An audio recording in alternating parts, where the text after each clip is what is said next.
जय हिंद। नमस्कार फ्रेंड्स, ज्योति क्लासेस में आप सभी का एक बार फिर से स्वागत है। फ्रेंड्स, जैसा कि आप सभी को पता है कि हमने क्लास 6 की होम साइंस कंटिन्यू कर रखी है और जिसमें हमने अभी तक चैप्टर 1 to 7 को अच्छे से कंप्लीट किया है।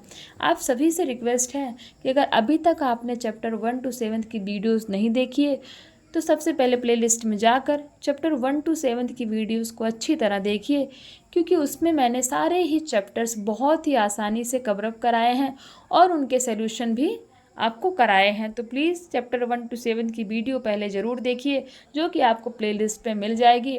फिर आप इस वीडियो को देखिएगा, तभी आपको ये सीरीज अच्छे से समझ में आएगी। तो चलिए फ्रेंड्स, बिना टाइम वेस्ट किए चलते हैं आज की क्लास की तरफ। आप देख पा रहे होंगे स्क्रीन पर कि आपको चैप्टर 7 दिख रहा है और जिसमें हमने ये कवर किया था प्रीवियस क्लास में। और चैप्टर 7 हमारा था क्या? सामान्य रोग, कारण तथा बचाव। यानी कि रोग तो बहुत सारे होते हैं, बट जनरल डिजीज यानी कि जो नॉर्मली हो जाते हैं वो कौन कौन से होते हैं वो देखे थे, और उनके कारण क्या होते हैं तथा उनसे बचा किस तरह जाता है। तो फटाफट एक बार हम प्रीवियस क्लास का रिवीजन ले लेते हैं, क्योंकि फ्रेंड्स यू नो दैट ना, revision is the most important part of our study. क्योंकि हम आगे का तो पढ़ते जाएं और पीछे का भूले नहीं, यही हमारा क्या है फ्रेंड्स, यही हमारी स्ट्रेटजी है। तो चलिए फटाफट एक क्विक रिवीजन ले लेते हैं किसके? सामान्य रोग, कारण तथा उसके बचाव के। तो इसमें हमने देखा था रोग का अर्थ, फिर हमने देखा था पेट में कीड़े होना, यानी कि पेट में कीड़े होना एक सामान्य रोग है। फिर उसके लक्षण देखे थे, फिर कीड़े होने के कारण क्या क्या होते हैं, फिर फ्रेंड्स हमने ये कवरअप किया था। फिर हमने देखा था कि उससे बचा किस तरह जा सकता है। फिर हमने देखा था कि पेचिस, यानी कि पेचिस भी एक तरह का रोग है, फिर इसके कारण क्या होते हैं ये कवरअप किया था। फिर देखा था इस रोग के लक्षण, फिर पेचिस से बचने के उपाय, यानी कि पेचिस से किस तरह का बचाव किया जा सकता है। फिर लास्ट हमने देखा था फ्रेंड्स हैज़ा। हैज़ा क्या होता है ये आप स्क्रीन पर देख पा रहे होंगे। फिर हैज़ा रोग के लक्षण क्या क्या होते हैं ये भी हमने देखा था। और फिर हमने देखा था कि इस रोग के क्या कारण हो सकते हैं, यानी कि किन कारणों से व्यक्ति को हैज़ा रोग हो सकता है। फिर उसके बाद हमने देखा था इस रोग से बचाव के उपाय। फिर हमने जाने थे इस चैप्टर के स्मरणीय तथ्य, यानी कि इस चैप्टर में इम्पोर्टेंट पॉइंट कौन कौन से हैं वो हमने कवरअप किया था। फिर हमने डाला था इसकी प्रश्नावली पर एक नज़र, जिसमें हमने देखा था कि इस चैप्टर के बहुविकल्पीय प्रश्न, रिक्त स्थानों की पूर्ति, देन सही गलत हमने इस चैप्टर में कंप्लीट किया था। तो फ्रेंड्स ये था हमारा चैप्टर 7 जो कि हमने इसकी प्रीवियस क्लास में किया था। तो प्लीज़ अगर आपने अभी तक ये वीडियोस नहीं देखी है तो प्ले लिस्ट में जाके सबसे पहले इन वीडियोस को देखिए, तभी आपको अच्छे से सीरीज़ समझ में आएगी। तो चलिए फ्रेंड्स, बिना टाइम वेस्ट करे चलते हैं आज की क्लास की तरफ, जो है हमारा चैप्टर 8। तो चैप्टर 8 क्या है? प्राथमिक चिकित्सा, यानी कि फर्स्ट एड। तो फर्स्ट एड होता क्या है, इसका अर्थ क्या है? तो प्राथमिक चिकित्सा मनुष्य कर्मशील होने के कारण घर व बाहर कुछ न कुछ कार्य करता ही रहता है। महिलाएं घर में रहकर और पुरुष घर से बाहर कल कारखानों में कार्य करते हैं। विभिन्न व्यक्ति भिन्न भिन्न तरह के काम करते हैं। कार्य करते समय कोई भी दुर्घटना हो सकती है।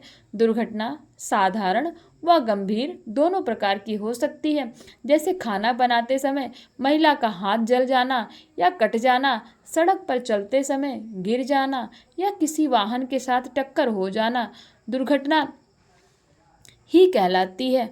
कारखानों में कार्य करते हुए भी व्यक्ति किसी मशीन से दब सकता है या कट सकता है। कभी भी किसी भी व्यक्ति को सांप, बिच्छू, मधुमक्खी या कुत्ता भी काट सकता है। कोई बच्चा सीढ़ियों पर चढ़ते हुए भी गिर सकता है। गर्मी के दिनों में लू लग जाना भी साधारण बात है। अतः स्पष्ट है कि जीवन में अनेक प्रकार की दुर्घटनाएं घट सकती हैं। किसी भी दुर्घटना के घटित होते ही दुर्घटनाग्रस्त व्यक्ति को वहां उपस्थित अन्य व्यक्तियों द्वारा कुछ न कुछ सहायता तुरंत ही दी जाती है। इस सहायता को ही क्या कहते हैं? प्राथमिक चिकित्सा कहते हैं फ्रेंड्स। तो प्राथमिक चिकित्सा किसे कहते हैं? कि जब किसी भी व्यक्ति के साथ कोई दुर्घटना हो जाती है या फिर उसे किसी सांप बिच्छू ने काट लिया, कुछ भी हो जाता है, तो वहाँ पर उपस्थित जो भी उसकी सहायता करता है उसी सहायता को ही क्या बोलते हैं फ्रेंड्स? प्राथमिक चिकित्सा कहते हैं। अतः किसी दुर्घटना के शिकार हुए व्यक्ति को डॉक्टर अथवा चिकित्सक द्वारा व्यवस्थित उपचार प्रारंभ करने से पूर्व दी जाने वाली सहायता या उपचार को ही हम क्या कहते हैं? प्राथमिक चिकित्सा कहते हैं। तो आपसे पूछ लिया गया तो प्राथमिक चिकित्सा किसे कहते हैं? तो सिंपल सा कहेंगे, किसी दुर्घटना के शिकार हुए व्यक्ति को डॉक्टर अथवा चिकित्सक द्वारा उपचार प्रारंभ करने से पूर्व ही दी जाने वाली सहायता क्या कहलाती है? प्राथमिक चिकित्सा कहलाती है। प्राथमिक चिकित्सा के अर्थ को एक उदाहरण द्वारा भी स्पष्ट किया जा सकता है। सड़क पर चलते हुए यदि कोई व्यक्ति किसी वाहन से टकरा जाए, किसी गाड़ी से, किसी भी चीज़ से, तो उसकी बाँह एवं घुटना घायल हो जाते हैं, यानी कि उसके हाथ या पैर या घुटने में लग जाता है तथा वह गिर जाए, तो सड़क पर चलते हुए अन्य व्यक्तियों द्वारा उसे उठाया जाता है। अगर कोई गिर जाता है तो कोई भी साथ में रहता है, आसपास, उठाता है ना, तो आराम से लिटाया या बैठाया जाता है तथा उसके घाव पर पट्टी अथवा रुमाल बांध दिया जाता है। ये सभी कार्य प्राथमिक चिकित्सा कहलाते हैं। इसी प्रकार घर पर गर्म तवे से हाथ जल जाने पर तुरंत बरनाल लगाना भी प्राथमिक चिकित्सा ही है। यानी कि बरनाल किसको कहते हैं फ्रेंड्स? ये एक प्रकार का पेस्ट होता है जो कि जल जाने पर या कट जाने पर लगाने से बहुत जल्दी ही आराम देता है। तो ये था हमारा प्राथमिक चिकित्सा। अब देखेंगे प्राथमिक चिकित्सा की आवश्यकता क्यों पड़ती है। ये हमने प्राथमिक चिकित्सा के बारे में तो जान लिया, बट प्राथमिक चिकित्सा की आवश्यकता ही क्यों पड़ती है? सीधे डॉक्टर को ही क्यों ना दिखा दें? तो चलिए देखते हैं। सामान्य रूप से किसी भी दुर्घटना से घटित हो जाने पर दुर्घटना के शिकार हुए व्यक्ति को प्राथमिक चिकित्सा की तुरंत आवश्यकता होती है। प्राथमिक चिकित्सा की प्रबल आवश्यकता ही कुछ मुख्य स्थितियों का संक्षिप्त विवरण निम्न रूप में है। यदि किसी भी कारण से संबंधित व्यक्ति को सांस लेने में कठिनाई हो रही है, चोट लग जाने से किसी व्यक्ति के किसी भी अंग से रक्त बह रहा हो, यदि कोई व्यक्ति जानबूझकर अथवा अनजाने में किसी विष को अथवा जलाने वाली वस्तु को खा या पी ले, यदि कोई व्यक्ति आग या ताप से जल या झुलस जाए, तो प्राथमिक चिकित्सा की आवश्यकता क्यों पड़ती है? तो ये हमने पॉइंट्स देखे कि क्यों हमें किसी को प्राथमिक चिकित्सा देना होता है। तो ये थे कुछ पॉइंट्स फ्रेंड्स। नंबर 5 में है, यदि कोई व्यक्ति पानी में डूब जाए परंतु उसे जीवित अवस्था में बाहर निकाल लिया जाए। नंबर 6, किसी पशु द्वारा काट लिया जाए, सांप द्वारा डस लिया जाए अथवा बिच्छू या किसी बर्रे द्वारा डंक मार दिया जाए। नंबर 7, किसी मादक पदार्थ का अधिक मात्रा में सेवन कर लिया जाए। और नंबर 8 है, चोट लगने अथवा गिर जाने से हड्डी टूट जाए या मोच आ जाए। यानी कि अगर ऐसा कुछ भी किसी के साथ हो जाता है तो इन स्थितियों में क्या होता है फ्रेंड्स? प्राथमिक चिकित्सा की आवश्यकता होती है, क्योंकि तुरंत तो डॉक्टर के पास पहुंच नहीं सकते, क्योंकि डॉक्टर के पास पहुंचने में टाइम लगेगा। इसीलिए प्राथमिक चिकित्सा दी जाती है कि जिस व्यक्ति को कोई भी प्रॉब्लम हुई है उसे तुरंत रिलीफ दिया जाए, यानी कि आराम मिल सके। नंबर 9 में है, किसी कारण से व्यक्ति मूर्छित हो जाए, यानी कि बेहोश हो जाए, विद्युत का झटका लग जाए, यानी कि इलेक्ट्रिसिटी उसको लग जाए। तो ये है फ्रेंड्स कि इन स्थितियों में आप प्राथमिक चिकित्सा दे सकते हैं, यानी कि इनकी आवश्यकता पड़ती है। ये देखिए, हड्डी टूटना, प्लास्टर चढ़ा है, विद्युत का झटका लगना। ये एक बच्चा आपको दिख रहा होगा, इस लाइट को टच कर रहा है और इसको इलेक्ट्रिसिटी लग रही है, और ये जंतु द्वारा काटना, यानी कि इनको किसी कीड़े या बिच्छू ने काट लिया है।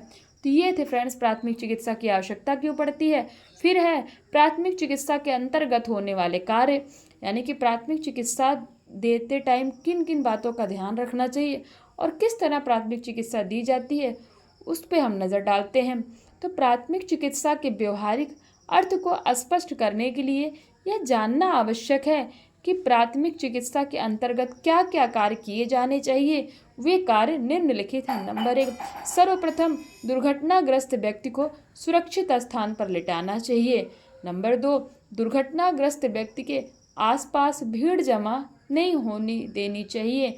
नंबर 3, किसी भी व्यक्ति के दुर्घटनाग्रस्त होने पर वहां उपस्थित व्यक्ति प्राथमिक चिकित्सा द्वारा यह जानने का प्रयास किया जाता है कि वास्तव में दुर्घटनाग्रस्त व्यक्ति को क्या हुआ है, उसे कहाँ कहाँ चोट लगी है, कोई विष तो नहीं खा या पी लिया है, शरीर के किसी भाग से रक्त तो नहीं बह रहा आदि।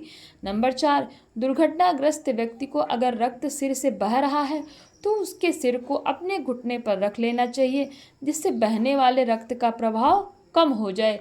यानी कि फ्रेंड्स, अगर किसी के साथ ऐसी कोई दुर्घटना हुई है कि उसके सिर से खून निकल रहा है, तो खून को बंद करने के लिए या फिर उसका प्रवाह कम करने के लिए क्या करना चाहिए कि उस व्यक्ति के जो सर है उसको अपने घुटने पर रख लेना चाहिए, क्योंकि उससे खून का प्रवाह कम हो जाता है और बहुत सारी कंडीशन में तो बंद भी हो जाता है। नंबर 5, इसके उपरांत तुरंत संबंधित चिकित्सा से संपर्क स्थापित करना चाहिए। यानी कि जो भी उससे रिलेटेड यानी कि आसपास के जो भी डॉक्टर हैं, चिकित्सा केंद्र है, वहाँ पर संबंध स्थापित करना चाहिए, यानी कि उनको बुलाना चाहिए। नंबर 6, यदि दुर्घटनाग्रस्त व्यक्ति को सांस लेने में कष्ट हो रहा है तो प्राथमिक चिकित्सक को चाहिए कि उसे कृत्रिम रूप से सांस दिलाए। तो ये थे फ्रेंड्स हमारे आज के टॉपिक, जिसमें हमने देखा प्राथमिक चिकित्सक के अंतर्गत होने वाले कार्य, उसके बाद हमने देखा प्राथमिक चिकित्सा की आवश्यकता क्यों पड़ती है, फिर प्राथमिक चिकित्सक का अर्थ क्या होता है। तो ये हमारा बहुत ही छोटा सा टॉपिक था पर बहुत ही इम्पोर्टेंट था फ्रेंड्स, प्राथमिक चिकित्सा। आई होप आपको ये चैप्टर अच्छे से समझ में आया हो। तो ये था फ्रेंड्स आज का टॉपिक। तो अगर आपको ये चैप्टर अच्छे से समझ में आया हो तो प्लीज़ आप हमारे साथ बने रहिए और इस सीरीज़ को कंटिन्यू कीजिए, क्योंकि मैंने आपको कई बार बताया है कि अगर आपने एक बार क्लास 6 to 12 की बुक्स अच्छे से रीड कर डाली ना, तो होम साइंस से रिलेटेड कोई भी ऐसा एग्ज़ाम नहीं है जो कि आप क्रैक नहीं कर सकते हैं। तो फ्रेंड्स, अभी आपको लग रहा होगा कि बुक पढ़ना तो बहुत ईजी है। नहीं फ्रेंड्स, बुक पढ़ना ही बहुत टफ़ है, क्योंकि वीडियोस देख करके अलग अलग सोर्सेज से हम पढ़ाई तो कर लेते हैं, पर बुक पढ़ने में ही हमें आलस आती है, और जो कि बुक ही सबसे ऑथेंटिक सोर्स होता है। आप एक बार इस सीरीज को कंप्लीट करिए हमारे साथ, फिर आप किसी भी एग्ज़ाम के पेपर को आप उठा के देखिए, प्रीवियस ईयर पेपर, आपके बहुत सारे क्वेश्चंस बिना किसी तैयारी के ही सॉल्व हो जाएंगे। क्या होता है फ्रेंड्स, कितनी बड़ी वीडियो है, 10 से 12 मिनट या कभी कभी 14-20 मिनट के अंदर तक की मैं वीडियो बनाती हूँ, जिससे कि आप लोगों को ज़्यादा टाइम ना लगे और फटाफट ये हमारे चैप्टर्स कंप्लीट हो जाए। तो फ्रेंड्स देखिए, देखते देखते हमने चैप्टर 8 तक कंप्लीट कर लिया है। आई होप आपको ये वीडियो समझ में आई हो। अगर किसी भी तरह का कोई डाउट है तो प्लीज़ आप कमेंट के माध्यम से हमसे पूछ सकते हैं, मैं आपके डाउट क्लियर कराने की कोशिश करूँगी। तो ये था फ्रेंड्स आज का टॉपिक। तो चलिए आज की क्लास यहीं तक, मिलते हैं नेक्स्ट क्लास में, तब तक के लिए जय हिंद, नमस्कार।